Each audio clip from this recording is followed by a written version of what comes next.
ovládal nemčinu, latinčinu a maďarčinu. Taktiež hovoril všetkými slovanskými jazykmi, ale taktiež máme presný opis na zatýkači a tam je napísané, že ide o vysokého, štíleho chlapa a maximálny vek bol 34. Veľmi si nedbal na veľmi drahé veci.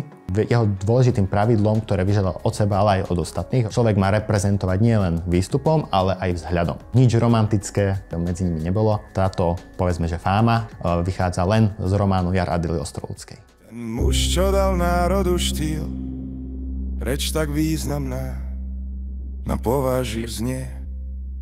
Ten muž bol ľudový štúr, ten, čo národu pýchu vrátil, tak si to povedzme štúrovým hlasom, národovec, ľudový štúr. Vitajte pri počúvaní podcastu Štúrovým hlasom. Podcastu o živote a vnímaní tohto národovca v minulosti a dnes. Dnes sa porozprávame o Štúrovom živote s kurátorom múzea Ľudovíta Štúra v Modre, Dominikom Zužom. Tento podcast pripravil Trenčín Region. Moderuje Veronika Valuchová. Dominik, vitajte. Ďakujem za pozvanie. Dominik, fyzicky sa nemusíme presúvať, pretože sme priamo tam, kde sa Ľudovít Štúr narodil. Presuňme sa teda 210 rokov dozadu. Narodil sa práve do tohto domu. Kto tu býval? Aká to bola rodina? Do akého rodinného zázemia prišiel? Tak dom patril Samuelovi Štúrovi, miestnemu evanjelickému farárovi a učiteľovi. Zároveň v podstate tým, že bol učiteľ, tak to základné, Ľudovít Štúr, to základné vzdelanie preto získal aj doma. Stačilo mu prejsť v podstate z jednej miestnosti do druhej, lebo na každej tej fare bola vyhradená práve jedna miestnosť, kde sa združovali práve študenti. Jeho otec bol trošku prísnejší, ale za to dbal na práve vzdelávanie.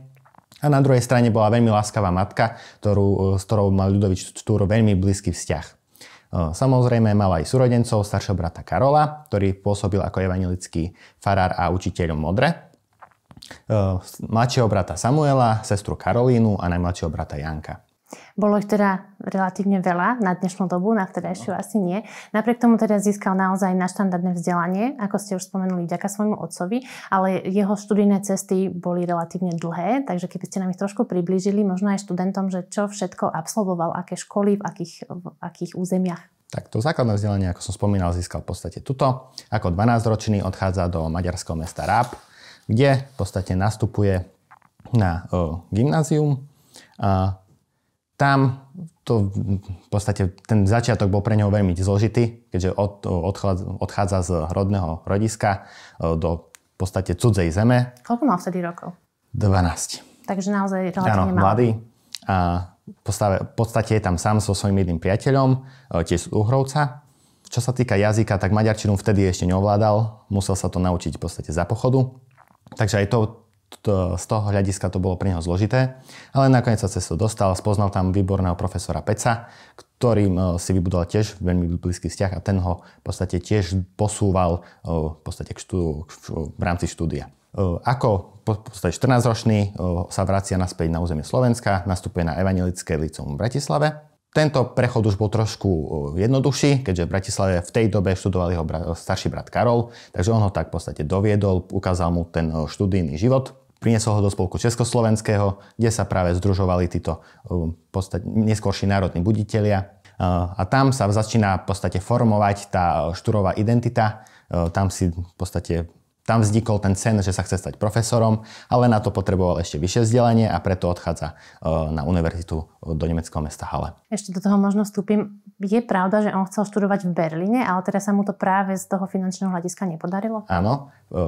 Hlavná tá evanjelická časť, alebo tá skupina ľudí, tak práve išla študovať do Berlína, ale práve keďže Ľudovít Štúr pochádzal z pomerov, akých pochádzal, musel si privyrábať, aby si vôbec zarobil na to štúdium, tak nakoniec išiel do Halle, kde aj študoval jeho starší brat Karol.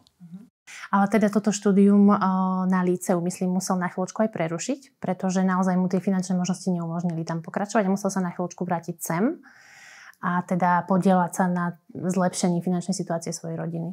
Áno. V tej dobe v podstate si privyrábal ako súkromný učiteľ. učil v podstate mešťanské alebo šľachtické rodiny a práve tam si privyrábal, aby si mohol zaplatiť ďalej pokračovanie štúdia. Myslím si, že je dôležité aj toto uvádzať, pretože toto štúdium nemal Ľudovít Štúr vydláždené, že mu to niekto ponúkol a zaplatil, ale práve naopak, že naozaj to stalo mnoho úsilia ako jeho rodinu, tak aj samotného Ľudovita, aby mohol byť taký vzdelaný, aký bol. Presne tak. Skúsme povedať, koľko jazykov ovládal a čo všetko študoval, pretože toho bolo naozaj mnoho. Tak v rámci štúdia tak primárne Ľudovít Štúr sa venoval tej slovanskej kultúre, slovanským jazykom a slovanskej literatúre, ktorú mal veľmi rád. A práve k tomuto doviedol práve profesor Pec v Maďarsku. V rámci univerzitného štúdia tak študoval históriu, filozofiu, kde sa aj stretáva s nemeckou filozofiou. A tam práve vznikajú aj prvé myšlienky toho národného hnutia. Tam si spísal tie základné body, ktoré chce splniť. A čo sa týka jazykov, tak bol veľmi aktívny. Ovládal nemčinu, latinčinu a maďarčinu. Taktiež hovoril všetkými slovanskými jazykmi. Čo sa týka písania, už menej, neovládal všetky v rámci písania, ale máme dochované listy v ruštine, srbštine, chorvačtine, taktiež poľštinu ovládal a samozrejme čeština bola to taká klasika, ale aj poľštinu a taktiež aj francúzštinu ešte.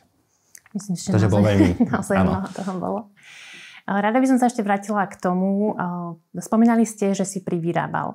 Ja by som rada upozornila na to, že on v podstate pochádzal zo skromných rodinných pomerov, ako sme už spomenuli, ale napriek tomu, aké výnimočné funkcie zastával, už keď bol dospelý, bol teda poslancom Uhorského snemu za mesto zvolen a zároveň bol aj akýmsi zástupcom profesora Pálkoviča. Tieto dve funkcie boli nehonorované. Takže aký bol ten jeho štandard, už keď bol dospelý, už teda keď bol sám za seba zodpovedný, ten štandard sa asi príliš nezmenil? Nezmenil. Býval vždy pod nájmoch, nevlastnil v podstate žiadne nehnuteľnosti. Mal jeden byt v Bratislave, kde sídlilo vydavateľstvo Slovenských národných novín. O ten byt sa starala jeho sestra Karolína. Ale primárne býval pod nájmoch, keďže v podstate dosť často cestoval a privyrábal si práve ako ten súkromný učiteľ. Po prípade ešte mal finančné prostriedky práve z vydávania z publikačnej činnosti v rôznych časopisoch a najmä v časopisoch Kviety. Tam primárne publikoval. A čo sa týka takéhoto jeho životného štandardu, tak aj keď nemal veľmi tie majetné pomery, tak samozrejme vždy si doprial so študentami chodieval do bratislavských pohostinníc, tam v podstate spievali, Ľudovít Štúr hrával na gitaru, tak v rámci tých posedení aj hral na gitaru. Vždy si v podstate pri tom sedení debatovali o rôznych myšlienkach. Taktiež na tom byte v Bratislave usporiadúval rôzne prednášky na vážnejšie témy a taktiež v rámci toho pôsobenia v Uhorskom sneme tak bol pozvaný na rôzne bály a v podstate aj tam žil spoločensky a rád chodíval aj na koncerty vážnej hudby. Takže aj keď nemal niečo, tie majetné pomery, mal aktívny život, či už spoločenský, ale aj takýto. Aj vďaka svojim kontaktom. Áno. Zároveň spomenuli ste, že teda spievali, chodili po rôznych pohostinstvách.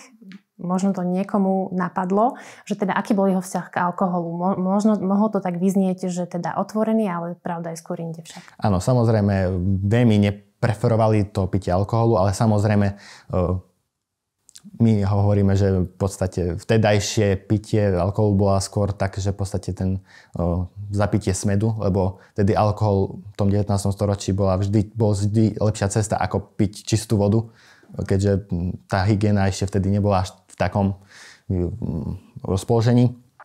Ale v rámci zakladali spolky striedmosti, práve tam hovorili, že o potrebe nepiť a od toho odhovárania piť, že to škodí celkomu aj spoločenstvu, ale aj zdraviu, takže pili, ale s mierou. A je pravda, že ak by sa Ľudovít Štúr venoval niečomu inému, respektíve by všetko to svoje úsilie, ktoré vynakladal na tú národnú otázku, na práve kodifikáciu toho jazyka, ak by to venoval možno nejakej inej oblasti, že by mohol byť teda významne bohatší a že by sa mohol mať o mnoho lepšie? Je to pravdepodobné, keďže Štúrová povaha alebo ten Štúrov pohľad bol v podstate veľmi pracovitý, cieľavedomý a práve keď si zaumienil niečo, že to chce dosiahnuť, tak išiel, dnes by sme povedali, že cez mŕtvoly, ale to samozrejme iba prenesenom význame, Takže fakt si išiel za tým svojím cieľom. Takže možno keby si zaumienil, že bude, neviem, nejaký veľmi vysoký funkcionár, tak určite by sa mu to podarilo a samozrejme tým pádom by bol aj majetnejší. Ja si myslím, že by sme ho pokojne mohli dnes označiť za workoholika. Najisto. Na 100%. Akože Štúr ťažko pracoval do noci. V podstate on bol vedený k tomu od malička. V podstate aj jeho otec mu vždy prizvukoval, že práve tou tvrdou prácou sa má niekde dostať. A Ľudovít Štúr si bol toho vedomý, že aj keď chce niečo dosiahnuť v rámci života alebo zmeniť niečo, či už v tom národnom, ale takisto aj vo svojom živote, tak musí na týmto v podstate tvrdo pracovať, venovať tomu najviac času. A v podstate to aj dnes je takáto,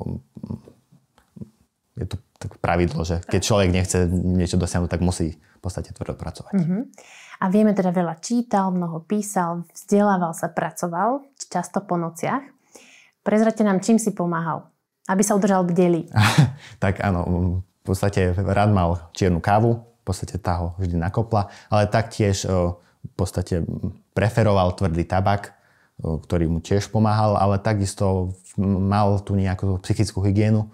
Vždy rád chodíval na prechádzky cez deň, kedy si to v podstate tak sa odreagoval a práve potom po večeroch mohol v podstate takto dopracovať. A aké bolo jeho zdravie? Bol skôr silný muž alebo zdravie mal podlomené v priebehu celého života? Máme dochované v podstate len 2 prípady, kedy mal nejaké väčšie zdravotné problémy. Prvým prípadom bolo, keď nastúpil do maďarskom meste Rab na štúdium. Tam ležal pár dní v horúčkach, tedy mu v podstate predpísali vínnu kúru. V podstate musel piť víno, aby znižovali teplotu. A potom ďalší zdravotný problém sa naskytol pred nástupom na univerzitu. To malo za následok to, že v podstate sa horlivo pripravoval na to štúdium. Nechcel vyzerať, že prichádza nejaký menej vzdelaný človek z územia Slovenska, tak fakt sa tomu venoval a pripravoval sa. Preto to zdravie mal podlomené, ale primárne my to prikresujeme k tomu, že skôr to išlo o to psychické zdravie, nie fyzické. Preto mu aj nemecké lekári, keď nastúpil na univerzitu, predpísali rôzne rehabilitácie, musel jazdiť na koni, cvičiť gymnastiku, plávať. Takže tieto telesné aktivity, aby si trošku tú psychiku zlepšil. A dodržiaval to? Áno, to dodržiaval v podstate až celý život. Vždy rád jazdil na koni. Prechádzky v lese, poľovačka, to bola jeho srdcovka. A takže to mal vždy v podstate až do konca života. Poďme byť trošku bulvárnejší a dotkneme sa jeho vzťahu k ženám, respektíve so ženami. Všetci poznáme teda pravdepodobne jeho prvú lásku Máriu Pospíšilovú. Skúste nám trošku približiť, ako to s ňou bolo naozaj. Tak Máriu spoznáva v roku 1840, kedy sa vracia z nemeckých štúdií. Zastavil sa v Hradci Králové, kde mal odniesť pár kníh miestnemu knihkupcovi, pánovi Pospíšilovi. A tam práve na návšteve spoznali jeho dceru. Naplánovaný mal v podstate len jeden deň, kedy mu mal iba odovzdať knihy, ale či už bol pozvaný na rôzne slávnosti, ale taktiež aj kvôli jednej nehode, kedy sa pošmykol zo schodov a poranil si rameno, tak ten v podstate pobyt sa predĺžil na 2 týždne. Takže mal čas spoznať sa podrobnejšie, dôkladnejšie s Máriou. A Mária tým, že bola veľmi vzdelaná, hrala krásne na piano, písala vlastné básne, tiež sa zaujímala o politiku, tak Ľudovítovi Štúrovi sa v podstate hneď zapáčila. Po tom 2-týždňovom pobyte sa vrátil naspäť na územie Slovenska do Bratislavy a okolnosti sa trošku vyvrbili ináč. Hovorí sa, že mali mať v podstate zásnuby a tie práve boli zrušené kvôli politickej situácie, kedy Ľudovít Štúr stráca prácu, tým pádom by nemal trvalý príjem a tam si bol vedomý, že práve není vhodné ísť v podstate do manželstva bez nejakého toho zázemia. Preto v podstate Márii píše báseň Rožehnáni, ktoré boli publikované v novinách a tou básňou dnes sme sa povedali, že dnes v podstate by sa s ňou rozišiel. Mária ale tento rozchod brala zo začiatku ťažšie, neskôr sa cez to dostala a vydala sa za lekára a mala s ním krásny vzťah a 16 detí. 16 detí. Ako sme sa rozprávali pred samotným podcastom, tak Ľudovít Štúr túto báseň Márii ani neposlal, ale v podstate ju zverejnil len v tých novinách. Mňa to trošku zaskočilo, pripadalo mi to trošku kruté, ale vy ste mi to teda vysvetlili. Áno, tak tej dobe v rámci tých novín, tak to bola bežná komunikácia. Noviny boli dôležitým článkom života, takže práve tam... A tým pádom, že aj bolo zložitejšie z jeho pohľadu, akože ísť naspäť do Hradce Králové, osobne sa s ňou stretnúť, tak to vyriešil v podstate. Ako to vyriešil? Tá báseň je naozaj veľmi pekná, takže tomu slúži trošku ako ospravedlnenie. Vieme o ňom, že bol proti ženeniu sa, neviem teda či vo všeobecnosti, alebo pokiaľ ide o ňoho a jeho priateľov, ktorých od tohto počinu odhováral. Áno, ale to bol taký v podstate školský výstrelok. Lebo na slávnosti na Devíne v apríli 1836 si zúčastnení v podstate dali prísahu, že sa nikdy neoženia. A to vychádzalo v podstate z ich horlivého, vtedy mladého rozpoloženia. V podstate môžeme povedať, že aj takého radikálneho, keďže išli s horlivou hlavou bojovať proti systému. A tam si práve povedali, že to ženenie by mohlo ich odrádzať, alebo ten čas, ktorý by potom venovali rodine, by ich odrádzalo od tej práce tomu národu. Ale samozrejme štúdium skončilo, prišli do reálneho života a tam sa to ukázalo, že táto myšlienka nie je veľmi s kostolným poriadkom, preto väčšina z nich sa nakoniec aj oženila a mali vzťahy a rodiny. Ľudovít Štúr teda nie, ale jeho najlepší priateľ. Áno, Jozef Miloslav Hurban, v podstate tam je to krásny príbeh, kedy Ľudovít Štúr ho sám odhováral, či už verejne, alebo aj osobne. Verejne to bolo tiež v rámci novín a osobne, keď už v podstate nedal na tie novinové články, tak išiel s ním osobne, tiež ho odhováral. Hurban to ustal, oženil sa s Aničkou Jurkovičovou, prvou ochotníckou herečkou na západnom Slovensku a s ňou mal krásny vzťah. Ľudovít Štúr v podstate ako pozvaný hosť prišiel na jeho svadbu celý v čiernom a ako sám povedal, neprišiel na jeho svadbu, ale prišiel na jeho pohreb. Takže veľmi krásne. Samozrejme, Ľudovít Štúr sa aj tu pomýlil. Anička Jurkovičová bola veľmi oporným bodom pre Hurbana. Starala sa o rodinu a o faru hlbokom a práve Jozef Miloslav Hurban mal veľa času sa plne venovať práve tej národno-buditeľskej činnosti. A nakoniec sa aj veľmi mali blízky vzťah Anička s Ľudovítom Štúrom. Takže to napokon dobre dopadlo. Áno. Poďme uzatvoriť tú kapitolu žien. Ešte jedna, bolo ich viacero, ale jedna taká významnejšia bola v jeho živote. Skúsme pár slov o Adele Ostrolúckej. Adela Ostrolúcka, s ňou sa spoznáva v rámci návštev v Ostrej Lúke, kedy Ľudovít Štúr prichádza navštevovať jej otca Mikuláša Ostrolúckého, ktorý mu dopomohol práve k postu poslanca v Uhorskom sneme. Ich vzťah bol veľmi priateľský. Niekde sa hovorí, že v podstate taký dôverný, ale nič romantické, ako je dosť veľmi často vykresľované, medzi nimi nebolo. Táto, povedzme, že fáma vychádza len z románu Jar Adely Ostrolúckej. Takže sme ju týmto spôsobom aj vyvrátili, že teda jedinou naozaj romantickou láskou Ľudovíta Štúra bola... ktorú máme dochovanú. Bola Mária Pospíšilová. Ale vieme teda, že Ľudovít Štúr mal byť naozaj pekný, urastený, elegantný, statný muž. Keď povieme meno Ľudovít Štúr, verím, že aj väčšine z vás sa vybaví práve tá jeho portrétová podobizeň, ktorá nám je najznámejšia. Ako veľmi je blízka realite, ako naozaj vyzeral? Tak predpokladá sa, že táto jeho najslavnejšia fotografia vychádza z daguerreotypie, ktorá bola vytvorená počas revolúcie. Jeho opis tiež máme dochovaný v rôznych druhých spisov, ktoré boli vydané neskôr, kde ho opisujú, či už Hurban, keď spomína na Štúra, tak tiež ho opísal. Ale taktiež máme presný opis na zatýkači, ktorý bol vydaný v roku 1848 na Hurbana, Hoďu aj Štúra. A tam je napísané, že ide o vysokého, štíleho chlapa s predlhovastou červenkastou tvárou, s gaštanovými vlasmi a bradou. A maximálny vek bol 34. Takže v podstate aj na tom zatýkači máme konkrétny opis, aby žandári vedeli, koho majú hľadať. Takže môžeme povedať, že to viac menej sedí. Áno. A je pravda, že sa naozaj na tú dobu o seba mimoriadne staral z hľadiska toho vizuálneho, že mu záležalo, aby mal kvalitné oblečenie, aby mal tú bradu takú uhladenú, aby vraj používal aj parfum? Tak, čo sa týka toho oblečenia, veľmi si nedbal na veľmi drahé veci, keďže sám si to v podstate nemohol až tak dovoliť, ale áno, jeho dôležitým pravidlom, ktoré vyžadal od seba, ale aj od ostatných jeho priateľov, bolo, že človek má reprezentovať nielen výstupom, ale aj vzhľadom. Preto vždy chodil upravený, či už brada, vlasy, taktiež musel mať pekne upravenú viazanku. Takou pikoškou je, že nikdy si ju neuviazal sám, lebo on to nevedel. Vždy mu to museli uviazať druhý.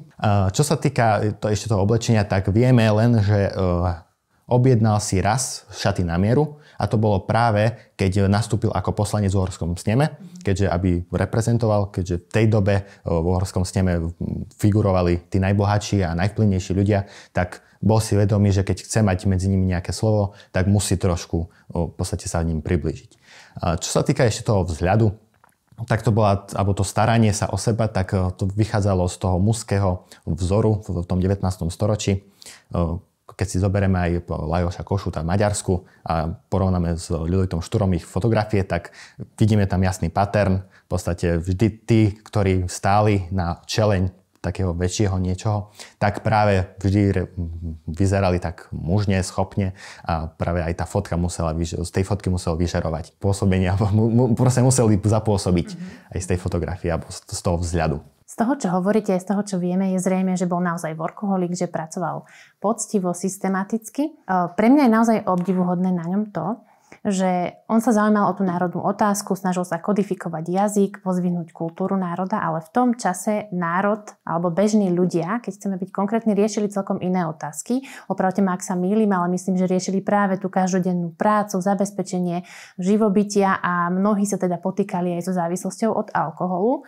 A pre mňa je obdivuhodné, že v tomto prostredí mal Ľudovít Štúr takéto vysoké ciele a ambície, že teda chcel priniesť ľudu vlastný jazyk. Môžeme o ňom povedať, že bol v tomto smere vizionársky? Vizionársky neviem, ale to vychádzalo v podstate už z toho nemeckého štúdia. Keďže tam sa stretával s tou novou filozofiou a tam si aj uvedomil, že v podstate ten národ ako jednotný národ potrebuje mať aj jednotný jazyk. Bez jazyka v podstate nie je národa, to je také zaužívaná taká fráza. A Ľudovít Štúr si bol toho vedomý. Preto sa snažil vzdelávať od tých najchudobnejších, preto aj zakladali títo vzdelanci nedeľné školy pre obyčajné obyvateľstvo na dedinách, aby práve sa vzdelávali a postupne, aby získavali aj oni tú nejakú tú národnú integritu a v podstate cez tieto nedeľné školy im pozdvihovali to národného ducha, aby si aj oni boli vedomí, že využívanie cudzieho jazyka a na bežné v podstate veci nie je to dobré, ale že potrebujeme mať my aj nejaký ten svoj jazyk. A darilo sa mu to? Darilo sa mu pozdvihovať úroveň toho ľudu? Keď sa pozrieme na to tak celkovo, tak áno. Vo veľa v podstate dedinách boli založené tieto nemecké školy. V podstate každý jeden zo v podstate Štúrovcov, ale aj z iných v podstate kruhov, tak či už boli to farári, zakladali na svojich farách a práve snažili sa mládež vzdelávať, tých starších práve odhovárať od toho pitia alkoholu a také v podstate osvetu. Musel by skutočne vytrvalý a nachádzať motiváciu sám v sebe. Poďme sa pozrieť na jeho možno trošku horšie vlastnosti. Viem, že jeho priatelia blízky o ňom hovorili, že je tvrdohlavý, nekompromisný, možno trošku egocentrický. Ako to bolo? V podstate áno, ale vždy to malo nejaký ten dôvod. Tvrdohlavosť vychádzala z toho, že bol cieľavedomý. Keď si niečo zaumienil, tak proste išiel za tým a mohli mu hovoriť, že nie je to dobrý nápad, alebo dalo by sa to urobiť inak. On proste mal tú svoju cestu už v hlave a proste išiel za tým. Máme aj rôzne dopisy od jeho študentov, ktorí veľmi často ho opisovali ako takého, nechcem povedať, že uzurpátora, ale že vždy musel byť po jeho. Ďakujem. Musel mať tým pádom veľmi dobrých priateľov, pretože pracovať systematicky s človekom, ktorý naozaj má jednu svoju vlastnú teóriu, nemusí byť vždy jednoduché. Áno, Jozef Miloslav Hurbán, aj keď boli najbližší priatelia, tak veľmi často sa dostávali do konfliktov práve v rámci tých myšlienok. Taktiež aj Hodža v rámci tej kodifikácie spisovného jazyka mali veľmi odlišné názory, ale stále si vedeli nájsť ten kompromis aby v podstate všetci boli spokojní. Aj keď sa hovorí, že musel byť vždy podľa Ľudovita Štúra, tak vždy si našli nejaký ten kompromis. No a určite má, ale poďme ich pomenovať, tie mimoriadne dobré vlastnosti. Tak ako som spomínal, cieľavedomosť, pracovitosť, potrebu v podstate pracovať pre druhých, lebo aj tí všetci národovci mali tú vzácnosť, že svoj život vždy dávali do úzadia a v podstate pracovali pre národ, pre tých druhých. Čo možno napokon potvrdzuje aj to, že hoci sám nemal svoje deti, ale na sklonku teda svojho života sa staral o deti svojho brata. Áno. V podstate prichádza do Modry po smrti brata Karola Štúra v roku 1851 a ide v podstate vychovávať a vzdelávať jeho deti, keďže boli v menšom veku. A práve ich prišiel zaskakovať v podstate otca, čím si v podstate zaskakoval tú svoju rodinu, ktorú nikdy nemal. Si to trošku vykompenzoval. Áno. Možno. No a poďme skúsiť opísať jeho pocity, aké mohol v tej Modre mať. Tam už sa jeho život teda chýlil ku koncu, o čom samozrejme on nevedel, ale vtedy už mal zakázanú činnosť. Myslím, že bol aj pod policajným dozorom, ak to tak môžem povedať. No a mohol vtedy mať taký pocit bezútešnosti, nenaplnenia svojich vlastných ambícií. Mohol, ale Ľudovít Štúr aj v Modre ťažko pracoval a našiel si aj tam svoju cestu. Tým, že bol pod policajným dozorom, to je pravda, aj keď nebol taký tvrdý, ako sa niekedy hovorí. Keď chcel opustiť Modru, musel si vypýtať povolenie, ale on cestoval veľmi rád, bol aj v Chorvátsku, Srbsku, takže cestoval aj do zahraničia, len vždy musel mať to povolenie. Taktiež, keby bol až pod takým prísnym dozorom, nemohol by vlastniť v podstate poľovnícku pušku, keďže keby bol nebezpečná osoba, tak určite by mu to nedovolili. A práve tú svoju nenaplnenosť v rámci tej revolúcie alebo tom neúspešnom pôsobení v rámci revolúcie, tak pretavil práve do svojich posledných diel, ktoré napísal Modre. Taktiež tú starostlivosť o Karolove deti. Pomáhal žiakom ako súkromný učiteľ, ktorí študovali na Modranskom gymnáziu. A práve sa aj snažil, aby to Modranské gymnázium sa stalo vyšším gymnáziom, čím v podstate by bol na úrovni toho Bratislavského licea, lebo niekedy to Modranské gymnázium malo veľmi vysoké meno, malo veľké meno v rámci Uhorska a práve to Ľudovít Štúr chcel dokázať v podstate obnoviť tú slavu. Takže aj keď na jednej strane prehral, sústredil sa na tú druhu, nepodal sa tej porážke a v podstate pracoval ďalej na ďalších cieľoch, ktoré si zaumienil. Čiže vytrval až do konca svojho života. Ako sme si spolu hovorili, tak jeho posledná veta mala byť: nechcel by som ešte umrieť, pretože mám veľa práce. Takže naozaj to povedal. Áno. No. Skúsme ešte približiť okolnosti jeho smrti, aby sme to teda neobyšli. Stala sa mu osudná práve tá poľovačka. Áno, bola to poľovačka 22. decembra pred Vianocami, kedy pri preskakovaní priekopy sa pošmykol na zľadovateľej zemi a puška mu vystrelila do stehna. Následne chlapci, s ktorými bol na poľovačke, ho priniesli do Emresovského domu v Modre, kde dnes sídli aj Múzeum Ľudovita Štúra. A práve tam sa o neho starala švagrina a s 3 lekármi. Lekári využívali rôzne medicínske spôsoby. Jednou z nich, taká zaujímavosť, bolo, že ranu potierali konským močom. Rana vyzerala, že sa hojí, ale v tele už mal silný zápal a preto 12. januára 1856 zomiera na otravu krvi o 9. hodine večera. Uvedomovali si vtedy Slováci, o koho prišli? Na to sa musíme pozrieť tak z 2 uhlov. Tí známi, alebo tí priatelia a rodina si veľmi uvedomovala. Preto aj chceli v podstate Ľudovita Štúra odprevadiť, ako sa patrí. Preto vytvorili taký provizorný pohrebný sprievod, ktorý bol vyskladaný len zo žiakov a z tých najbližších. Rakvu nesli 12 modranskí študenti, vedľa rakvy išli 12 bratislavskí študenti s pochodňami v rukách. Celebroval omšu alebo ten pohreb Jozef Miloslav Hurban. Takže tí najbližší si uvedomovali, o koho prišli. Keď sa na to pozrieme trošku z toho širšieho hľadiska, tak tam veľmi tá verejnosť nevedela, že Ľudovít Štúr zomrel. Noviny občas niečo napísali, ale nie v takom množstve, aby to nejak to široké obyvateľstvo vedelo. Zlom prišiel až v 60. rokoch, tých Matičiných, kedy v podstate sa znovu zrodila tá myšlienka a Ľudovít Štúr sa stal zase ospevovanou osobou. Tam sa začína aj skladať na jeho náhrobok, keďže dovtedy hovorí sa, že jeho hrob bol označený len ružovým kerom. Takže až v podstate 10 rokov po jeho smrti sa začalo v podstate riešiť jeho náhrobok a znova sa tak v podstate rehabilitoval. Dominik, ak by ste mali z nášho rozhovoru vybrať jednu vec alebo pokojne nejakú inú, ktorú by sme si mali odniesť z tohto podcastu, ktorá by to bola? Cieľavedomosť. V podstate, aby ľudia, čo si zaumienili, išli za svojím cieľom alebo za svojím snom, ako Ľudovít Štúr. Taktiež tú trochu prácu pre druhých, aby človek nepozeral vždy len na seba, aj keď je to dobré, ale treba všetko s mierou, takže trošku pozerať na tých druhých.